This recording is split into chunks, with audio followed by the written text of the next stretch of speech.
Hello friends, ఇవాళ మేము మామూలుగా మా అత్తయ్య గారు మల్టీవిటమిన్ ట్యాబ్లెట్స్ యూస్ చేస్తారు ఎవ్రీ మంత్. అందుకని మేము ఎవ్రీ మంత్ మల్టీవిటమిన్ ట్యాబ్లెట్స్ తీసుకుంటాము, వేరే బ్రాండ్. అయితే ఈసారి ఏంటి అంటే ఏజెడ్ ప్లస్ అంట, ఇదేదో కొత్త బ్రాండ్ ఇచ్చారు.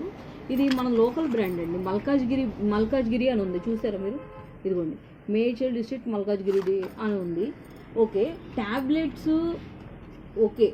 ఇది యాక్చువల్లీ మనకి షీట్ వచ్చేసి 162 రూపీస్ పడుతుందండి. 162 రూపీస్ 15 ట్యాబ్లెట్స్ వస్తాయి. అయితే ఇక్కడ ఏం జరిగింది అంటే ఈ షీట్ 15 ట్యాబ్లెట్స్ అని మెన్షన్ చేశారు కూడా, కాకపోతే మనకు వచ్చింది 14 ట్యాబ్లెట్సే వచ్చాయి. ఒక ట్యాబ్లెట్ అసలు ఏమీ లేదు. కావాలంటే చూడండి, మీరు తెలుస్తుంది. ఇదిగోండి, ఈ ట్యాబ్లెట్స్ అన్నీ తెలుస్తున్నాయి, చూసారా? ఇది ఒక ట్యాబ్లెట్ లేనే లేదు, అసలు లేనే లేదు. 15 ట్యాబ్లెట్స్ అని చెప్పారు, మెన్షన్ చేశారు. అంటే ఇప్పుడు మనం 162 రూపీస్ పెట్టి షీట్ కొంటుంటే ఇప్పుడు మనకి 15 ట్యాబ్లెట్స్కి ఈచ్ వన్ నియర్లీ 11 రూపీస్ పడుతుంది. ఇలా ఒక ట్యాబ్లెట్ లేదు అంటే కనుక అసలు మనకి నియర్లీ 11 రూపీస్ లాస్.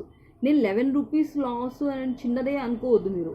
ఎందుకు అంటే ఇప్పుడు కంపెనీ పాయింట్ ఆఫ్ వ్యూలో మీరు ఆలోచించండి. ఒక షీట్కి ఒక ట్యాబ్లెట్ లాస్ అయ్యింది మనము 11 రూపీస్ అంటే కనుక వాళ్ళకి 11 రూపీస్ ప్రాఫిట్. అలాగే కొన్ని వేల షీట్లు అమ్ముతారు వాళ్ళు, అంటే ఎన్ని లక్షల ప్రాఫిట్ వస్తుందో వాళ్ళకి చూడండి. అంటే సింపుల్గానే కనిపిస్తుంది, కాకపోతే అది కస్టమర్ పాయింట్ ఆఫ్ వ్యూలో మీరు ఆలోచించి చూడండి. ఎందుకంటే మార్కెట్లో జరిగే మోసాలు ఇవి అనమాట. అది నేను చెప్పదలుచుకున్నది అదొకటి. ఇక్కడ ఏంటి అంటే ఇప్పుడు డైరెక్ట్ కంపెనీ నుంచి షాప్స్ దగ్గరకు వచ్చేవి కదండి.